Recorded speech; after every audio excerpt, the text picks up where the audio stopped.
नमो नलिननेत्राय वेणुवाद्य विनोदिने राधाधरसुधापानशालिने वनमालिने महाभावस्वरूपस्त्वं कृष्णप्रियवरीयसि प्रेमभक्ति प्रदे देवी श्रीराधिका त्वं नमोऽस्तुते। नारायणं नमस्कृत्यं नरं चैव नरोत्तमं देवीं सरस्वतीं व्यासां ततो जयमुदीरयेत्। हरे कृष्णा। तो आइए चलते हैं गोकुल महावन से फिर रावल। रावल ये वो स्थान है जहां पे वृषभानु बाबा रहा करते थे और यहीं पे श्री राधिका जी का प्राकट्य स्थान है। एक बार वृषभानु बाबा जब यमुना जी में स्नान के लिए गए तो उन्होंने यमुना जी में एक सहस्त्र दल कमल देखा, सुवर्ण कमल देखा, और उस कमल दल के ऊपर उन्हें सुंदर सी एक बालिका मिली जिसकी आंखें बंद थी, और वही सुंदर बालिका हमारी श्री जी है। और वे लेके आप बहुत ही आनंद के साथ घर आए क्योंकि उन्हें भी संतान नहीं थी। और कीर्तिदा मां जी ने बहुत आनंद से उनका अपने महल में स्वागत किया, लेकिन सब थोड़े दुखी रहते थे कि यह कन्या अपनी आंखें नहीं खोलती थी। तो जब इस कन्या के प्राकट्य का संदेश जब नंदा बाबा को मिला तो वे लाला को साथ में लेकर यशोदा मैया के साथ वे लोग रावल आए। और रावल में लाली को जिस पालने में रखा था, झूलन में रखा था, तो वहां पे हमारे लाला पहुंचे और जैसे ही लाला को लाली ने देखा, श्री जी ने देखा, तो किलकिला के हंस उठी और उन्होंने अपनी आंखें खोली। तो यही वो सुंदर स्थान है जहां श्री जी का प्राकट्य हुआ था। तो रावल से हम आगे चलते हैं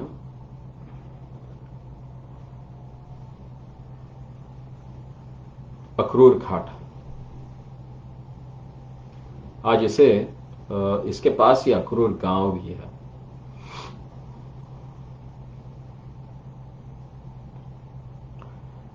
जब अखरूर जी श्री कृष्ण और बलदेव जी को रथ में बिठाकर मथुरा ला रहे थे, उस समय उन्होंने रथ को वहीं रोक दिया और रथ पर ही कृष्ण बलराम को छोड़कर वे स्वयं स्नान और संध्या के आह्निक करने के लिए यमुना के रथ में उतरे और वे स्नान कर जल में ही अपने उपास्य सनातन ब्रह्म का मंत्र जपने लगे तथा उनका ध्यान करने लगे। किंतु आज उनके ध्यान में उस सनातन ब्रह्म की बजाय श्री कृष्ण बलराम का रूप उनको दिखाई दे रहा था।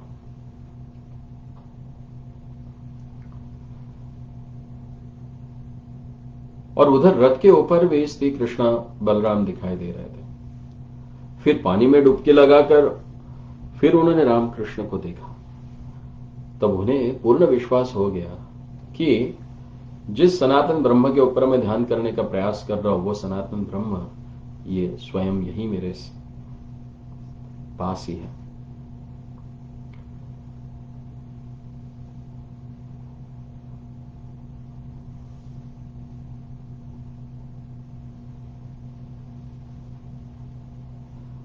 तो गौड़ीय गोस्वामी ने इस विषय में एक सुंदर सिद्धांत की अवतरणा की है कि नंदनंदन श्री कृष्ण और रोहिणी नंदन श्री राम बलराम ब्रज को छोड़कर अन्यत्र कभी नहीं जाते, और इसीलिए अक्रूर के साथ ब्रज और मथुरा की सीमा पर इस अक्रूर घाट तक नंदनंदन श्री कृष्ण और रोहिणी नंदन श्री राम आए।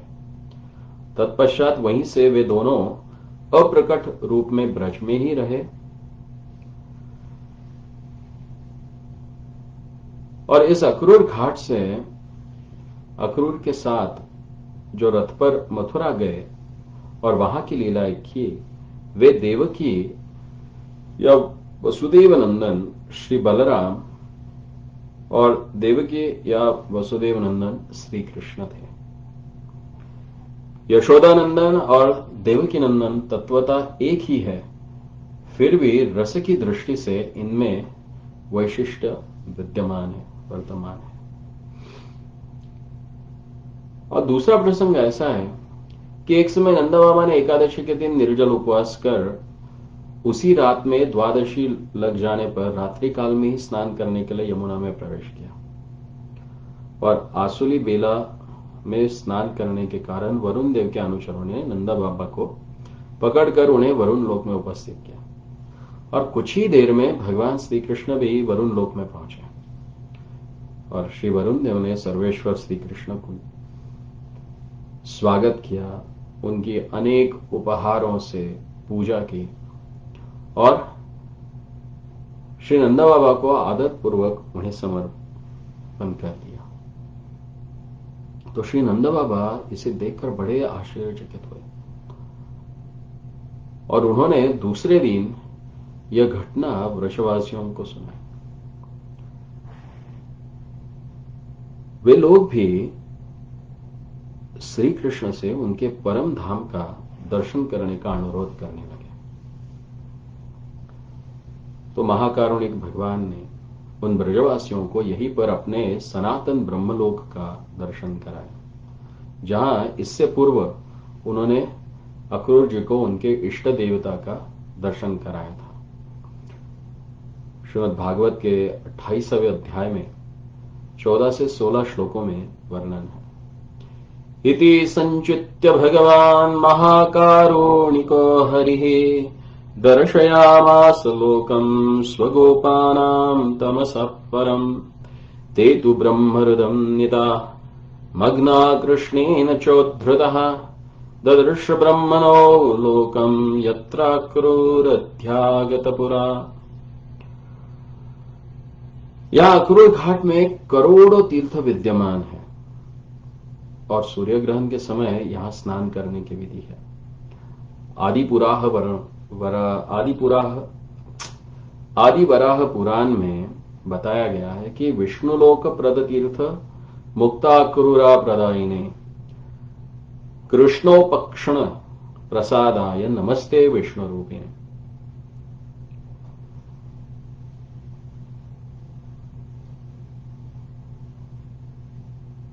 जब श्री श्रीमान चैतन्य महाप्रभु प्रथम बार वृंदावन आए और ब्रज की परिक्रमा कर रहे थे, तो उस समय वृंदावन में कोई बस्ती नहीं थी, केवल चारों ओर गंभीर वन ही वन थे।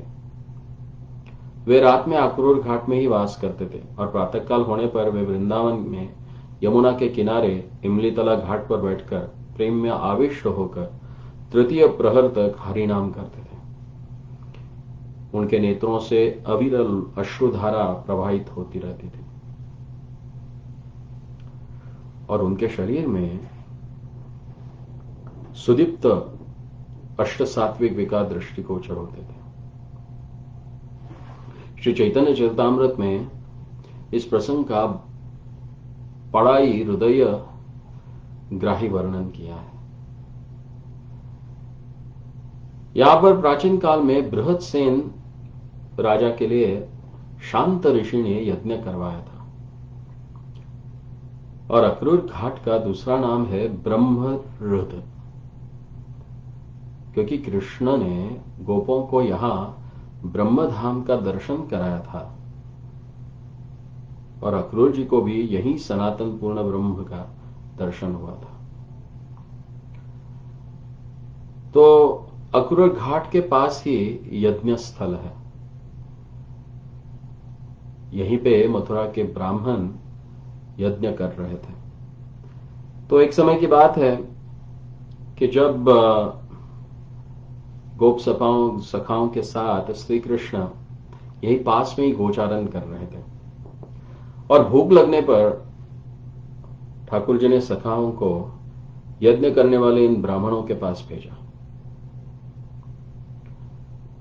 और जब वे इन ब्राह्मणों के पास गए और उन्होंने कहा उन ब्राह्मणों को कि कृष्ण बलराम यहां पे आए हैं और उन्हें कुछ भोज्य पदार्थ चाहिए, किंतु यज्ञ करने में संलग्न भक्ति रहित उन ब्राह्मणों ने उन भोज्य पदार्थों को नहीं दिया और सकालों को तिरस्कृत कर वहां से लौटा दिया। तो ठाकुर जी ने पुनः उनको समझा बुझाकर उन ब्राह्मणों की पत्नियों के पास कुछ मांगने के लिए भेजा।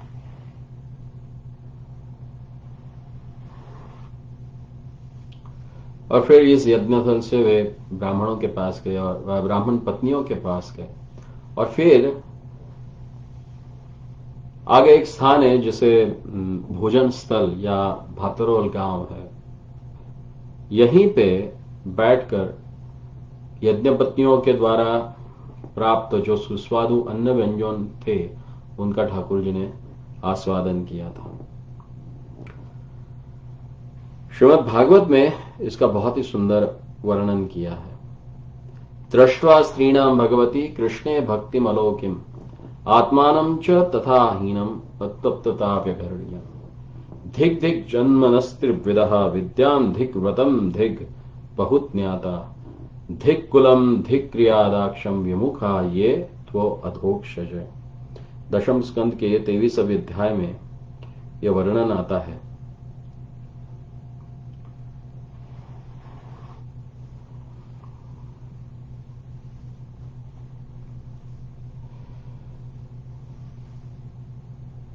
यज्ञपतियां जब उन्होंने सुना कि किस प्रकार से उनके पतियों ने गोप सखाओं को तिरस्कृत किया और उन्हें जब अवगत हुआ कि कृष्ण बलराम भूख से व्याकुल है, तो यज्ञपतियां भाव विभल होकर अपने थालों में नाना प्रकार के सुस्वादु अन्न व्यंजन लेकर वे ठाकुर जी के दर्शन की आकांक्षा से चल पड़े और वे कहने लगी कि अपने पतियों के द्वारा बाधा दिए जाने पर वे रुकी नहीं। कुछ याज्ञ विक्रों ने अपने पत्नियों को घरों में बलपूर्वक बंद किया, किंतु वे भी विरहपात से अपने शरीर को छोड़कर श्री कृष्ण से जा मिली। जब ब्राह्मणिया श्री कृष्ण के निकट पहुंची तब उनका नवीन मेघ के समान श्यामवर्ण रूप देखकर मुग्ध हो गई और उनके श्याम अंगों पर पीतांबर स्थित विद्युत के भांति फहरा रहा था। वे कृष्ण दर्शन के प्रेम से इस प्रकार आविष्ट हो गई कि अपने पतियों के पास वापस लौटकर नहीं जाना चाहती थी। कृष्ण के द्वारा समझाए जाने पर किसी प्रकार वे घर लौटने के लिए तैयार हुए। उनके घर लौटने पर उनके पतियों के भाव संपूर्ण रूप से बदल गए। वे अपने 3 प्रकार के जन्म, विद्या और वैदिक क्रियाओं में अपनी दक्षता आदि को धिक्कार देते हुए अपनी पत्नियों की अलौकिक कृष्ण भक्ति की प्रशंसा करने लगे। तो यहां पे एक विचारणीय विषय है कि इन द्विज पत्नियों को कृष्ण ने लौटा दिया और वे लौट गए, किंतु गोप रमणिया कृष्ण की मुरली की तान सुनकर कृष्ण के पास आई। कृष्ण ने उनको भी अपने पतियों के पास लौट जाने के लिए कहा, किंतु वे लौटी नहीं। श्री कृष्ण ने उनके साथ नृत्य और गीतमय रास लीला की। तो यहां प्रश्न हो सकता है कि ऐसा क्यों? क्योंकि कृष्ण की रास आदि लीलाओं में एकमात्र गोपियों का ही अधिकार है। श्री कृष्ण का भी ब्रज में गोप वेश और गोप आवेश रहता है, इसलिए ब्रज में गोपी गर्भजात गोपियों का ही ब्रजेंद्र नंदन श्री कृष्ण की रास आदि तथा निकुंज लीलाओं में अधिकार है। वैकुंठगत लक्ष्मी तथा द्विज पत्नियां इन कुंज आदि लीलाओं के अधिकारी नहीं है और इसीलिए वे लौटा दी गई। हो सकता है कि बहुत जन्मों तक रागात्मिका गोपियों के अनुगत्य के कठोर आराधना करने पर वे प्रकट ब्रज में गोपी गर्भ से जन्म ग्रहण करके तथा नित्य सिद्ध गोपियों के संग के प्रभाव से कभी निकुंज आदि सेवा में अधिकार प्राप्त कर सकेगी। तो भातरोल से जब हम आगे जाते हैं तो प्रवेश करते हैं श्री वृंदावन में।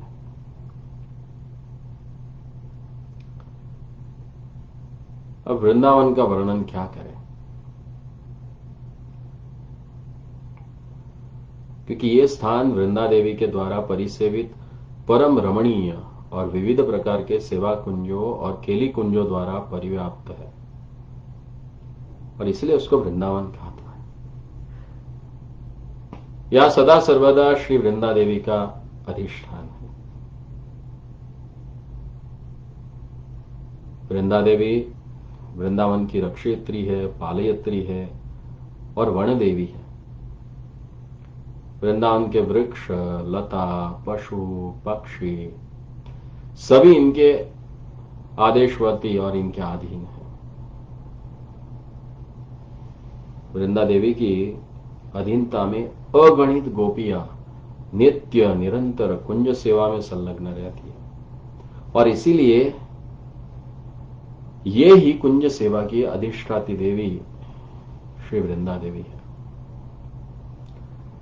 तो यह समझ लेना आवश्यक है कि पौर्णिमासी योग माया पराख्या महाशक्ति है। गोष्ठ और वन में लीला की सर्वांग तक का संपादन करना योग माया का कार्य है।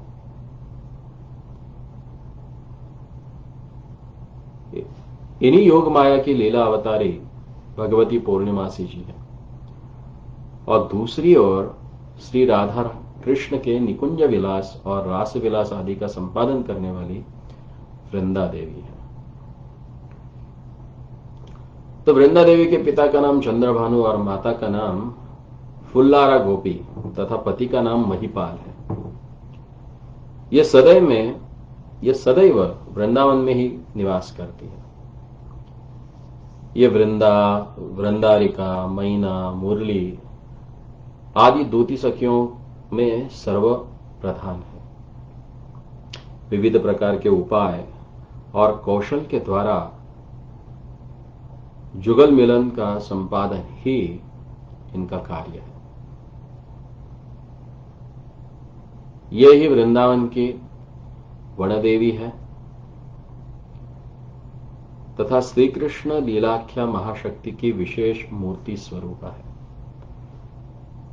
इन्हीं वृंदा ने अपने परिसेवित और परिपालित वृंदावन के साम्राज्य को महाभाव स्वरूप वृषभानु नंदिनी श्रीमती श्री राधिका के चरण कमल में समर्पण किया था और इसीलिए श्री राधिका जी को वृंदावनेश्वरी कहा जाता है।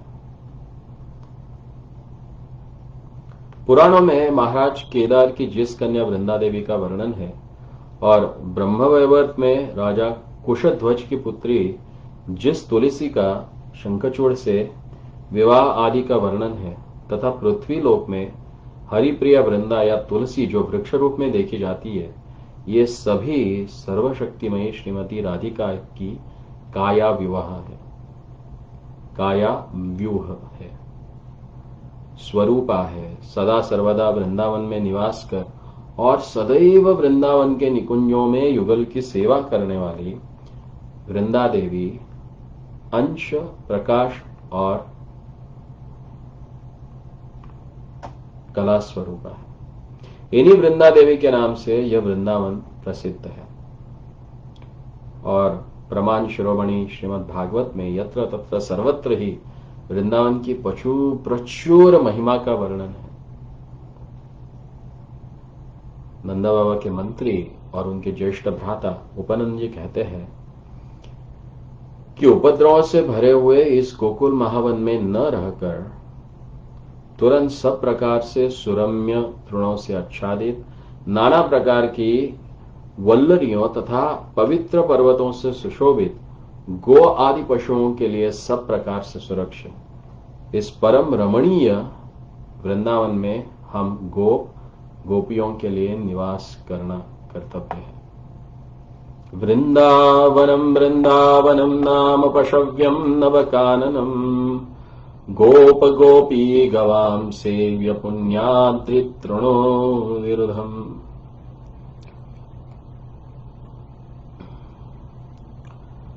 और चतुर्मुख ब्रह्मा भी श्री कृष्ण की अद्भुत लीला माधुर्य का दर्शन बड़े विस्मित हुए और हाथ जोड़कर उन्होंने प्रार्थना की थी।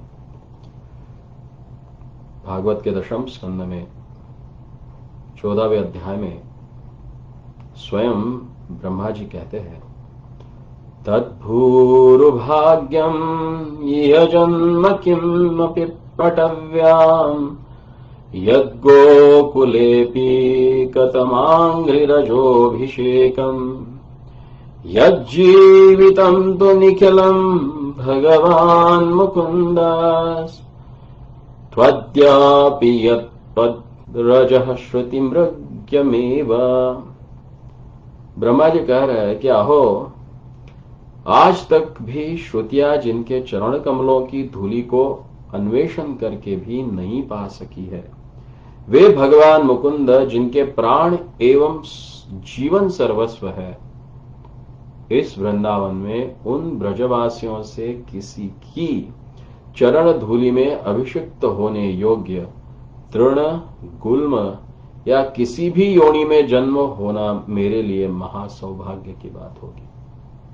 यदि इस वृंदावन को किसी योनि में जन्म लेने की संभावना न हो तो नंद गोकुल के प्रांत भाग में ही किसी शीला के रूप में जन्म ग्रहण करो, जिससे वहां की मैला साफ करने वाली जमादारनियां भी अपने पैरों को साफ करने के लिए उन पत्थरों पे पैर रगड़े, जिससे उनकी चरण धूलि को स्पर्श करने का भी सौभाग्य प्राप्त हो। तो देखिए कितना भाग्य है कि वृंदावन में जमादारियों की पत्नी बन के भी जन्म लेना। ब्रह्मा जी चाहते कि उनके पैरों की धूलि भी मुझे प्राप्त हो, मैं पत्थर बन जाऊं वहां पर।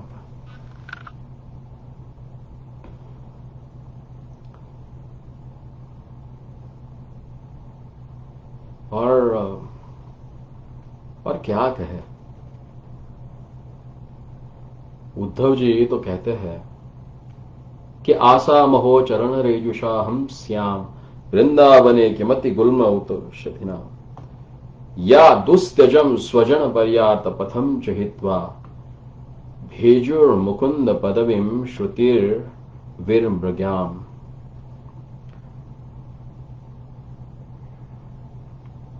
प्रेमातुर भक्त उद्धव जी तो कहते हैं कि जिन्होंने दुस्त्यज्य पति पुत्र आदि से सगे संबंधियों से तथा आर्य धर्म और लोक रज्जा आदि सब कुछ का परित्याग कर श्रुतियों के अन्वेषणीय स्वयं भगवान ब्रजेंद्रनंदन श्री कृष्ण को भी अपने प्रेम से वशीभूत कर रखा है, उन गोप गोपियों की चरण धूलि से अभिषिक्त होने के लिए इस वृंदावन में गुल्म लता आदि किसी भी रूप में जन्म प्राप्त करने पर अपना अहोभाग्य समझूंगा।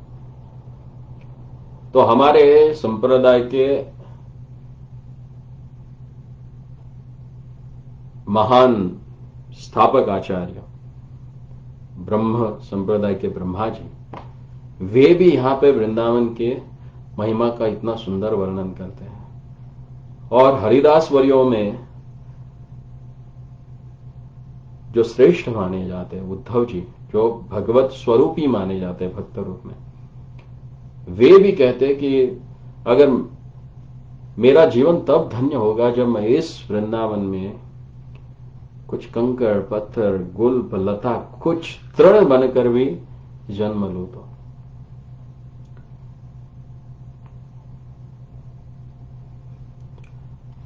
तो वृंदावन का वर्णन श्रीमद् भागवत में अत्र तत्र सर्वत्र हमें दिखाई देता है।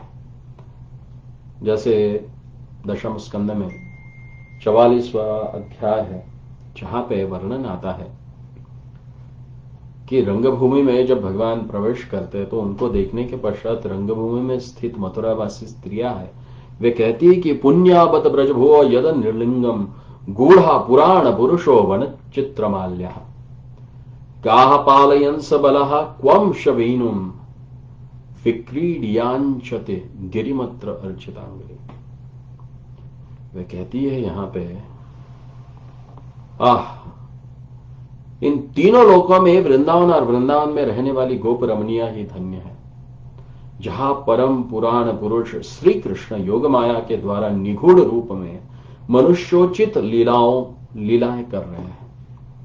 विचित्र वनमाला से विभूषित होकर बलदेव और सखाओं के साथ मधुर मुरली बजाते हुए गोचारण करते हैं तथा विविध प्रकार के क्रीड़ा विलास में मग्न रहते हैं। और कृष्ण प्रेम में उन्मत्त एक गोपी दूसरे गोपी को संबोधित करते हुए कहती है, वृंदावनम सखी भुवो वितनोति कीर्तिम यद्देवकी सूत पदाम्बुज जलब्ध लक्ष्मी गोविंद वेणुम् अनुमत्य मयूरनृत्यम् प्रेक्षादृशान्वन् परतान्य समस्त सत्वतम्। अरे सखी, यह वृंदावन वैकुंठ लोक से भी अधिक रूप में पृथ्वी की कीर्ति का विस्तार कर रहा है, क्योंकि यह यशोदानंदन श्री कृष्ण के चरण कमलों के चिन्हों को अपने अंक में धारण कर अत्यंत सुशोभित हो रहा है।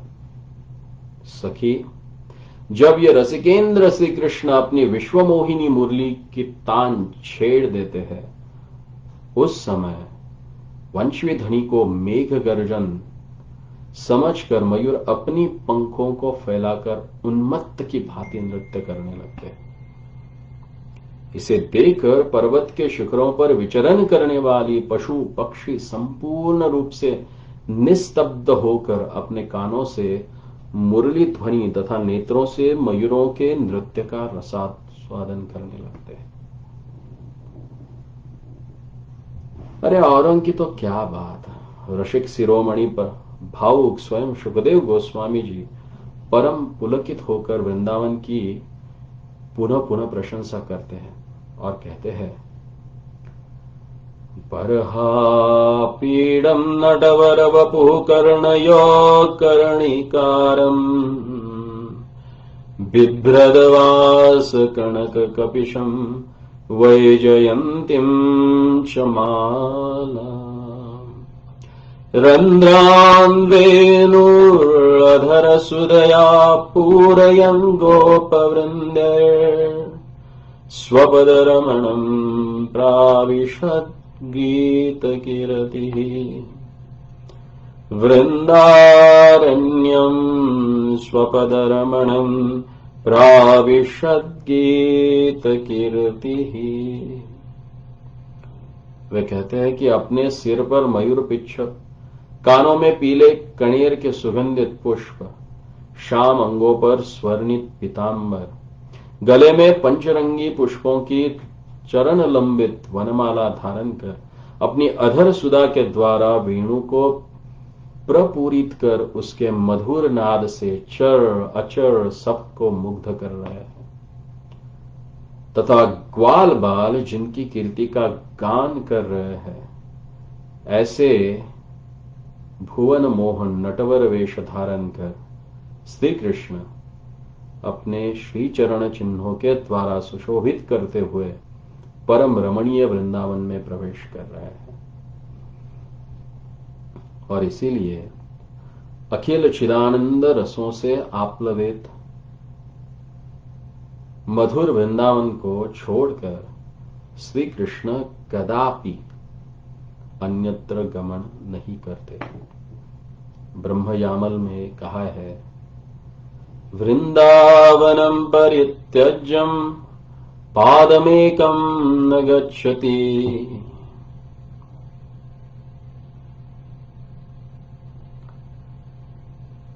एक रसिक भक्त कवि ने कहा है, उन्होंने तो पूरे श्रुति पुराणों का सार गागर में सागर की भांति संलग्न कर ठीक कर रखा है।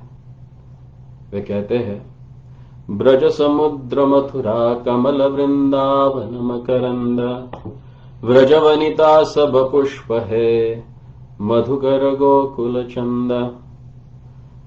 ब्रज समुद्र मथुरा कमल वृंदावन मकरंद। ब्रज या मथुरा या ब्रज एक समुद्र के जैसा है और मथुरा एक कमल के जैसा, और उस कमल के ऊपर जो मकरंद है वो है वृंदावन। और व्रज वनिता, ब्रज की सारी वनिता है, सब पुष्प है, क्योंकि ये मकरंद ही है जो पुष्पों से अपना मधु निकालता है। सॉरी, ये मधु करी है कृष्ण गोकुल चंद्र, जो इन पुष्पों से मकरंद प्राप्त कर लेता है। तो वृंदावन केवल तीर्थ नहीं है, यह भगवान का निज धाम या निज गृह ही है। यदि वृंदावन को श्री कृष्ण का स्वरूप कहा जाए तो कोई अतिशयोक्ति नहीं है, क्योंकि कृष्ण और उनका धाम स्वरूपता अभिन्न है।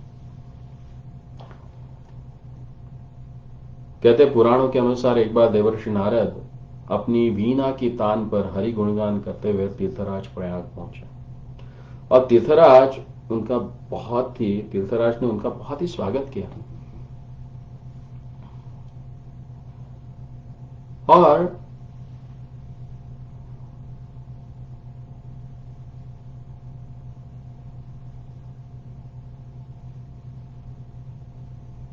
वे कैसे तीर्थराज है, इसकी घटना उन्होंने नारद जी को सुनाई।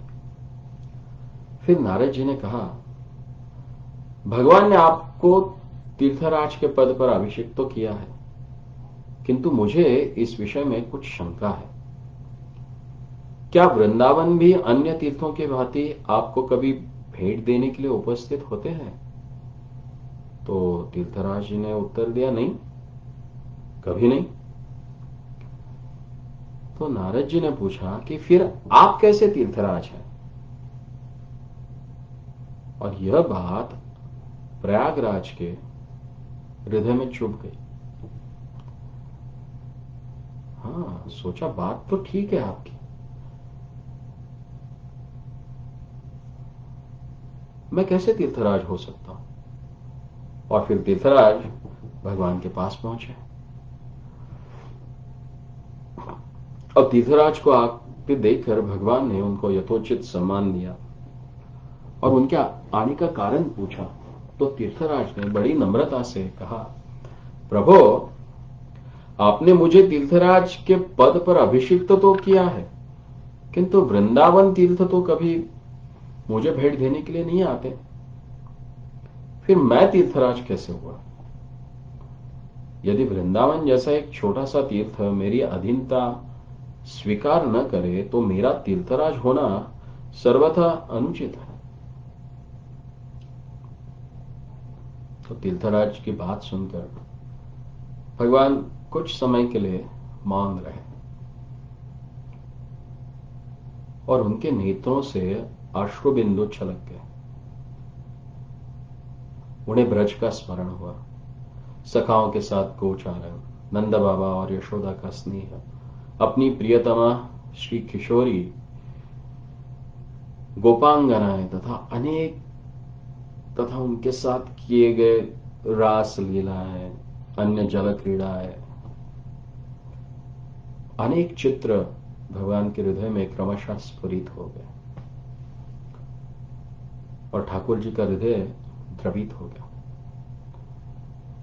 तत्पश्चात कुछ स्वस्थ होने पर वे गंभीर होकर कहने लगे, तीर्थराज, मैंने ठीक ही तुम्हें तीर्थों का राजा बनाया है, परंतु अपने घर का राजा नहीं बनाया।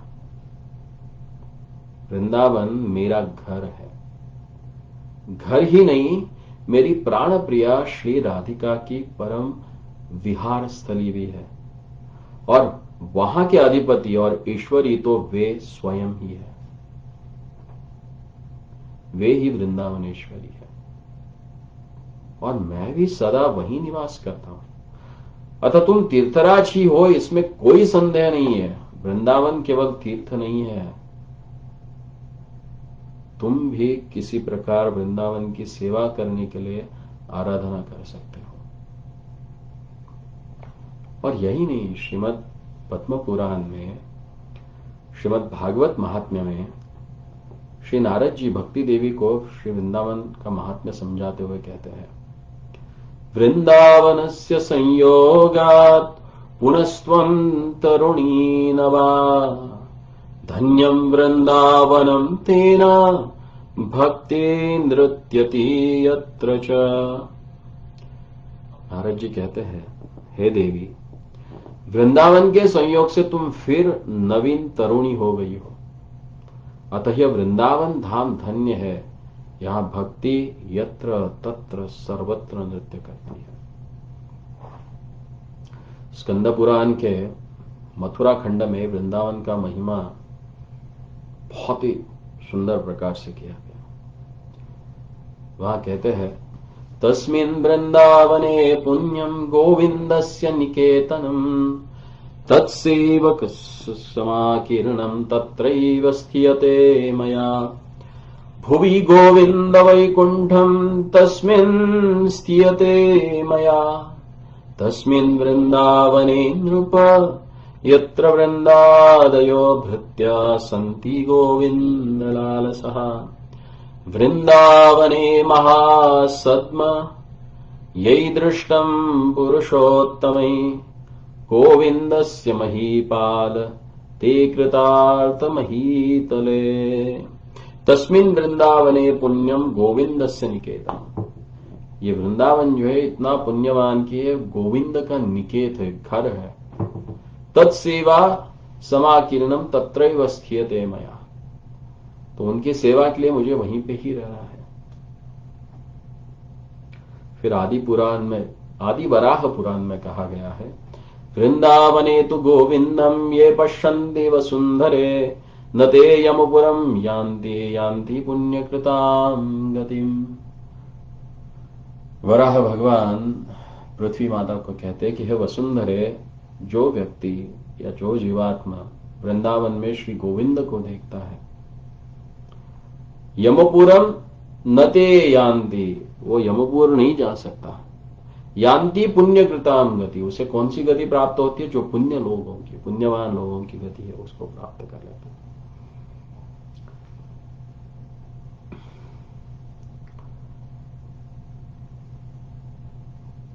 तो ये सुरम्य सुंदर मनोहरी भगवान का जो निकेतन है, भगवान का जो घर है, वह हमें ठीक तरह से पता ही नहीं होता अगर श्री चैतन्य महाप्रभु यहां पे न आते। कि पहले ही कहा जा चुका है कि कृष्ण लीला के अप्रकट होने पर ब्रजमंडल की सारी कृष्ण लीला स्थलियां प्राय लुप्त हो गई थी। रास स्थली, वंशीवट से युक्त वृंदावन सघन वनों में लुप्त हो गया था। और कुछ वर्षों के पश्चात शांडिल्य एवं भागुरी ऋषि आदि के सहायता से वज्रनाभ महाराज ने कई श्री मंदिर, कई सरोवर, कई कुंड आदि की स्थापना कर लीला स्थलियों का प्रकाश किया। किंतु लगभग 4,500 वर्षों के पश्चात ये सारी लीला स्थलियां पुनः लुप्त हो गई।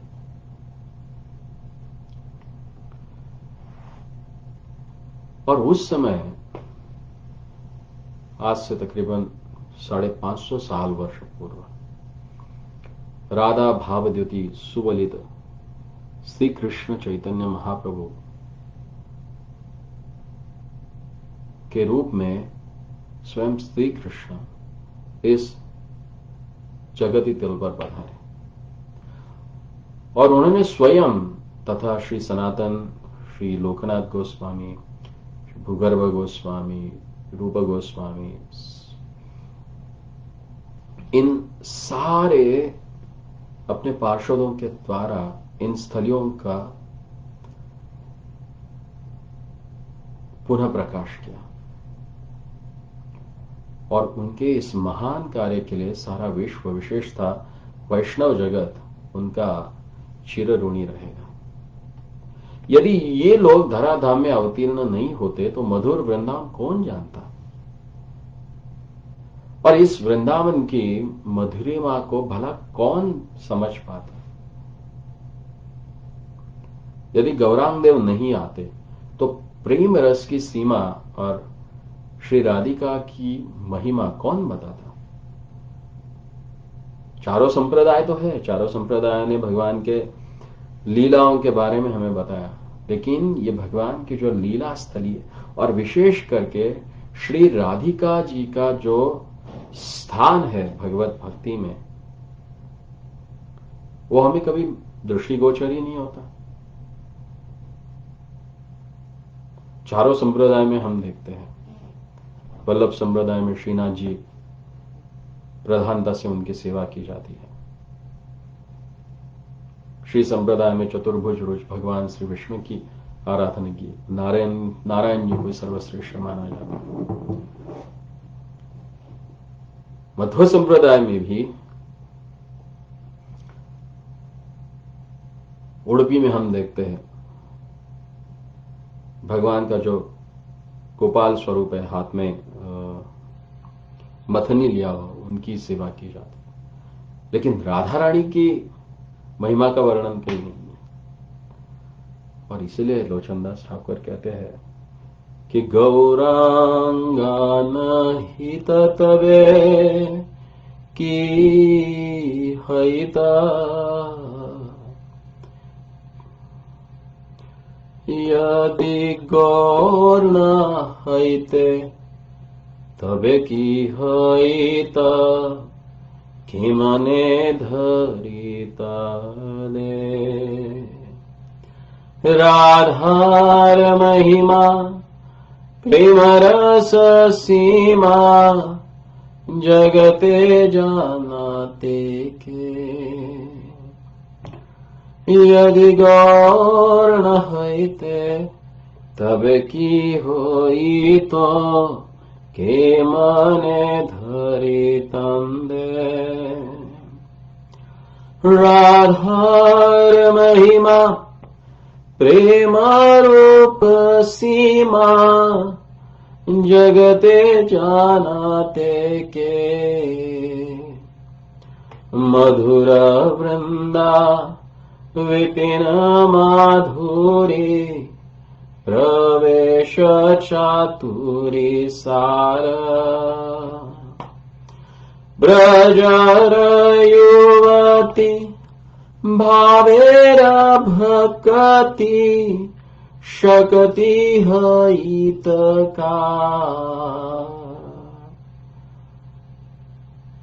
लोचनदास ठाकुर यहां पे कहते हैं कि अगर गौरांग महाप्रभु नहीं होते तो क्या होता इस धरती का। राधार महिमा प्रेम रस सीमा, जगते जाना थे क्या। राधा रानी के प्रेम का महिमा और प्रेम रस की जो सीमा है, ये जगत कैसे जानता।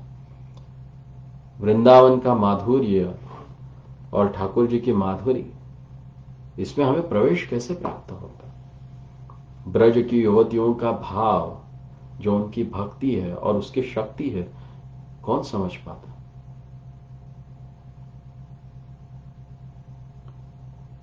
और चैतन्य महाप्रभु की आज्ञा से, उन्हीं के विशेष आज्ञा से, उनके पश्चात श्री लोकनाथ और भूगर्भ गोस्वामी, श्री सनातन गोस्वामी, रूप गोस्वामी, श्री गोपाल भट्ट गोस्वामी, श्री रघुनाथ दास गोस्वामी, श्री रघुनाथ भट्ट गोस्वामी और जीव गोस्वामी आदि गौड़ीय वैष्णव आचार्य ने विभिन्न शास्त्रों की सहायता से अपने अथक परिश्रम के द्वारा ब्रज की लीला स्थलियों का प्रकाश किया है। तो आइए इस वृंदावन की लीला स्थलियों का एक एक करके हम दर्शन करें। तो वृंदावन में सबसे महत्वपूर्ण पहला दर्शन है भगवती यमुना का।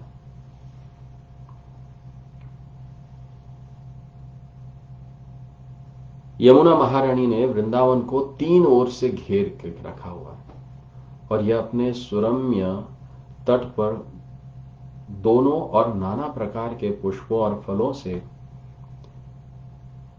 लदे हुए सघन वृक्षों और लताओं के साथ विद्यमान है।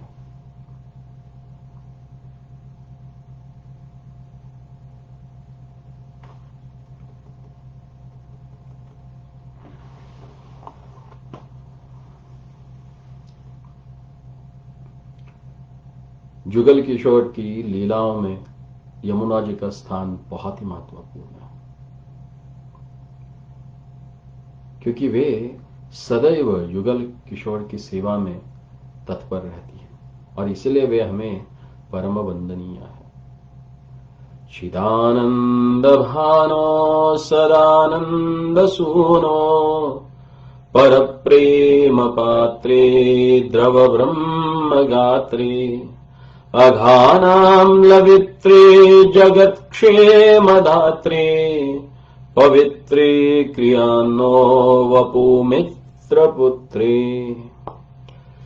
चिदानंद भानो सदानंद सूनो। चिदानंद सूर्य स्वरूप नंदनंदन श्री कृष्ण के उन्नत उज्जवल प्रेम को प्रदान करने वाली साक्षात परब्रह्म की द्रव विग्रह स्वरूपा अपने स्मरण मात्र से संपूर्ण प्रकार के पापों का महापापों को दूर कर हृदय को पवित्र बनाने वाली है।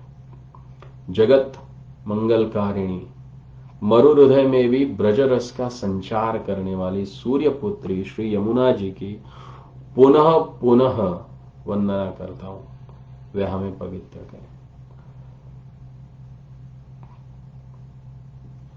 गंगादितीर्थ परिसेवित पाद पद्मा गोलोक सौख्य रसपुर महिम्ना आप्लाविथाखिल सुधा सुजलां सुकाब्दो राधा मुकुंद मुदितां यमुनां नमामि।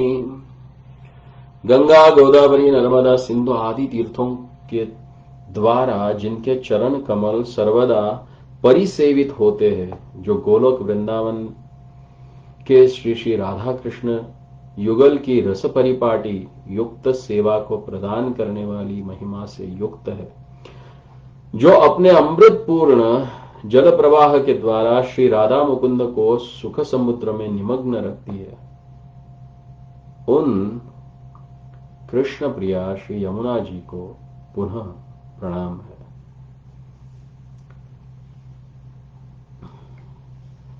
तो सोनरख ये एक स्थान है जहां सौभरी मुनि का आश्रम था और ये वर्तमान में कालियादह के निकट है। सौभरी ऋषि ने कृष्ण लीला से पूर्व यमुना के जल में खड़े होकर ग्रीष्म शीत आदि सभी ऋतुओं में अपने इंद्रियों को जीतकर 10,000 वर्षों तक तपस्या की और उन्हीं समय भगवत परिकर गरुड़ जी वहां पहुंचे और पक्षी स्वभाव से वे देखते ही देखते एक बड़े पुरुष मछली को निगल गए। तो ऐसा देखकर मछलियां विलाप करने लगी और वे सौभरी मुनि के पास पहुंचे और उनसे प्रतिकार करने के लिए उन्होंने प्रार्थना की।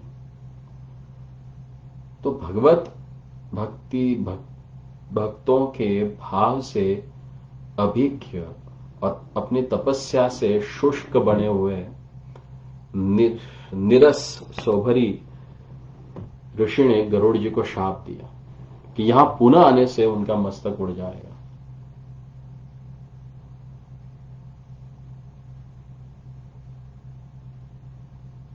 और भगवान के परम भक्त के प्रति अपराध करने के कारण, हालांकि सौभरी ऋषि तो इतने महान तपस्वी थे, लेकिन उनके हृदय में भी काम ने प्रवेश किया और भोग करने की इच्छा कामना उनके हृदय में जागृत हो गई।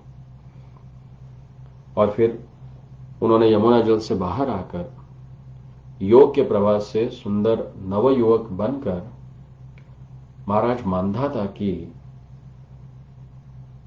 50 कन्याओं के साथ विवाह किया और हजारों वर्षों तक सांसारिक भोग में वे लिप्त रहे। और इधर भगवत इच्छा से कालिया नाग अपने परिवार के साथ महापराक्रमी गरुड़ से बचने के लिए इस तह में आके रहना शुरू कर दिया।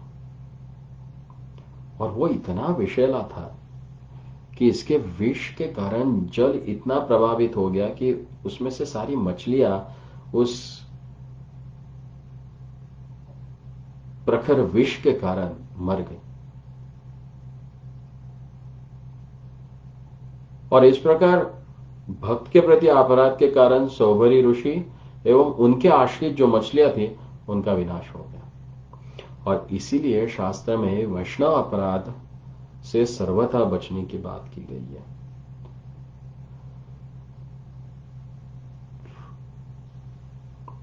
तो ये कालिया दह जो है, जिसको कालिया हृद कहा जाता था और वर्तमान में उसको कालिया दह कहा जाता है, तो यहीं पे भगवान श्री कृष्ण ने कालिया नाग का दमन किया था। और यहां पे आज भी वो केली कदम्ब स्थित है, जिसके ऊपर भगवान श्री कृष्ण चढ़कर उन्होंने इस कालिया दह में छलांग लगाई थी। तो भगवत चरण के स्पर्श से और अमृत की कुछ बूंदे वहां पर पड़ने के कारण वह वृक्ष आज भी वर्तमान में यहां पे है।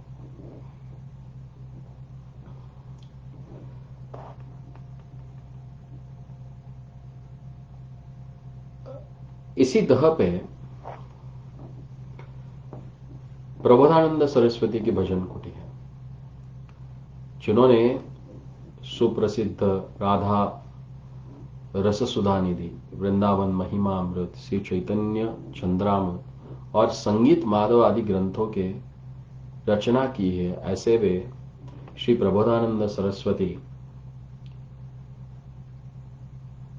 उनकी भजन स्थली यहां पे है।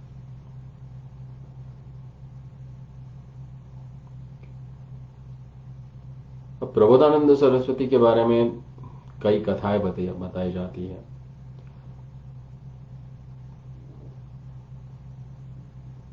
कहीं पे कहा जाता है कि वे पूर्व जीवन में श्रीरंग निवासी और लक्ष्मी नारायण के उपासक थे और वे प्रसिद्ध गोपाल भट्ट गोस्वामी के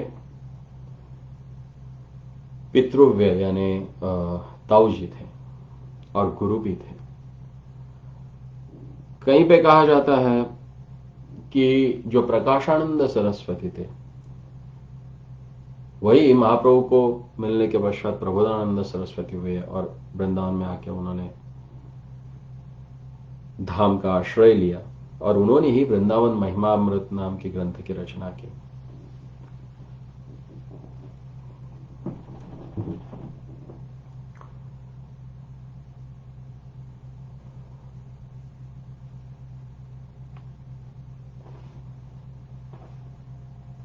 फिर आगे हम चलते हैं। सुंदरक से हम आए कालियादह, कालियादह से हम आगे चलते हैं तो आती है द्वादश आदित्य टीला। कहते हैं कि शीतकाल का समय था जब कालिया का दमन कर भगवान श्री कृष्ण इस हृदय से बाहर निकले तो नरलीला के कारण उन्हें बहुत ठंड लगी और वे पास के टीले पर चढ़ गए और सूर्य के प्रचंड ताप में खड़े हो गए। तो भक्त सूर्यदेव ने ठाकुर जी की सेवा के लिए द्वादश कलाओं के संपूर्ण ताप से श्री कृष्ण की कपकपी जो है उसको दूर किया और इसलिए इस स्थान को द्वादश आदित्य टीला कहा जाता है। वहीं पे ही प्रसकंद क्षेत्र है कि सूर्य के ताप से कृष्ण की कंपकपी दूर तो हुई, किंतु अधिक ताप के कारण उनके अंगों से पसीना निकल आया। और प्रस्कंद का अर्थ है पसीने से, और इसलिए इस स्थान का नाम प्रस्कंदन तीर्थ करके प्रसिद्ध हुआ। और प्रस्कंदन तीर्थ में ही अद्वैत वट विराजमान है, क्योंकि श्रीमान महाप्रभु के पूर्व श्री अद्वैत आचार्य ब्रज में भ्रमण करते समय यहां पे आए थे, और इन्होंने यहीं पे बैठ के यमुना जल शालग्राम शिला को अर्पण करके, तुलसी अर्पण करके भगवान को आवाहन किया था, ताकि इस कलिकाल में वे आए और इस कलिकाल का जो युग धर्म है हरिनाम संकीर्तन, उसका वे प्रचार करें।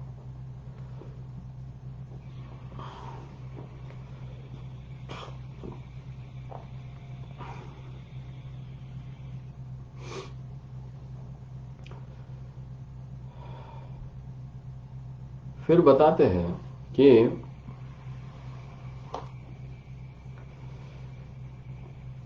जब वे गोकुल महावन में मदन गोपाल जी प्राप्त हुए थे, तो वहीं पे अद्वैत आचार्य उनकी सेवा करते थे, और यवनों के भय से और कुछ अपनी इच्छा से श्री मदन गोपाल जी किसी एक भक्त चौबे के पास गुप्त रूप से रखकर वे शांतिपुर चले गए। और क्योंकि शीघ्र ही नदिया में श्री गौरचंद्र का आविर्भाव होने वाला था, ऐसा उनको पता लगा, तो वे तुरंत वहां चले गए। और फिर हम देखते कि कालांतर में वही मदन गोपाल जी सनातन गोस्वामी के पास आए, और सनातन गोस्वामी के पास आने के पश्चात सनातन गोस्वामी जी ने उनके लिए एक भव्य मंदिर का निर्माण किया, और फिर वे बन गए श्री मदन मोहन। वृंदावन यानी कुंज गलियां, तो यहां पे दान मान गुमान और कुंज गलियां हैं। तो मदन मोहन से जब आगे निकलते हैं तो पहुंचते हैं प्रसिद्ध सेवा कुंज के पास, जहां पे दान गली है, मान गली है, गुमान गली है, कुंज गली है। ये 4 संकड़ी गलियां प्रसिद्ध हैं। श्री राधिका को मान होने पर वे इसी मान गली से मान सरोवर पर पधारती थी। कृष्ण सखाओं के साथ दान गली नामक सांकड़ी गली में गोपियों से, और गोपियों ने कृष्ण से परस्पर प्रेम का आदान प्रदान किया है, और इसीलिए यह दान गली नाम से प्रसिद्ध है। जिस गली में किशोर किशोरी जी का प्रथम मिलन हुआ था, उसी समय परस्पर नयनों की भंगी से ही दोनों ने प्रेम का संबंध स्थापित हुआ था, और वह पल पल बढ़ता ही रहा, इसीलिए इसे प्रेम गली कहते हैं। और कोई इसको गुमान गली भी कहते हैं, क्योंकि कृष्ण के द्वारा दान मांगने पर प्रिया जी ने बड़े गुमान के साथ दान देना अस्वीकार किया था, और इसीलिए प्रेम गली को गुमान गली भी कहते हैं। जिस गली से होकर सखियां सेवा कुंज पधारती थी, जहां श्री कृष्ण की स्वाधीन भर्तृका श्री राधिका जी की चरण सेवा करते थे, उसे सेवा कुंज कहते हैं, जहां पे श्री कृष्ण श्री जी के चरणों की सेवा करते थे। तो ये चारों गलियां जहां परस्पर मिली है, उस चौराहे पर वर्तमान में दान बिहारी मंदिर है, और श्री रूप सनातन मठ वहां पे विराजमान है। तो ऐसी बहुत सुंदर सी गलियां यहां पे स्थित है। तो आइए हम आज सेवा कुंज की लीला को स्पर्श करते हैं, स्मरण करते हैं। तो सेवा कुंज को निकुंज वन भी कहा जाता है। ये श्री राधा दामोदर मंदिर के निकट ही अग्नेय कोण में स्थित है। यहां छोटे से श्री मंदिर में श्रीमती राधिका के चित्रपट की पूजा होती है। चित्र में श्री कृष्ण श्री राधिका के चरणों को पलोट रहे हैं और ब्रजवासियों का कहना है कि आज भी प्रत्येक रात्रि में राधा कृष्ण युगल साक्षात रूप से यहां विहार करते हैं। अतः रात्रि काल के आरंभ से ही इस कुंज से सभी को हटा दिया जाता है। यहां तक कि उदंड बंदर भी अपने आप शाम होते ही इस कुंज से निकल जाते हैं। कभी कभी ऐसी घटनाएं घटी है कि जब किसी व्यक्ति ने हठपूर्वक रात में यहां रहने का प्रयास किया, परंतु प्रातःकाल उसका मरा हुआ शरीर ही देखा। कोई किसी किसी प्रकार से न मरने पर भी संपूर्ण रूप से पागल हो गए। और भक्त रसखान ब्रज में सर्वत्र भगवान श्री कृष्ण का अन्वेषण करके हार गए। तो अंत में यहीं पर उन्हें रसिक श्री कृष्ण का दर्शन हुआ और उन्होंने उसको अपने सरस पदों में इस प्रकार से व्यक्त किया। देखो रे दूरे वह कुंज कुटीर में, बैठो पलोट राधिका पायन। अरे देखा मैंने उनको कुंज कुटीर में क्या कर रहे थे, राधा रानी के पैर दबा रहे थे। और इस सेवा कुंज में ही एक ललिता कुंड है, जहां रास के समय ललिता जी को प्यास लगने पर भगवान ने अपनी वेणु से खोद कर इस सुंदर कुंड को प्रकट किया था और जिसके शीतल मधुर जल से सखियों के साथ ललिता जी ने जलपान किया था। पास ही में केली कदम्ब नामक एक वृक्ष है कि जिसकी प्रत्येक गांठों में शालग्राम जैसे कुछ उभरे ही दाग दिखाई पड़ते हैं।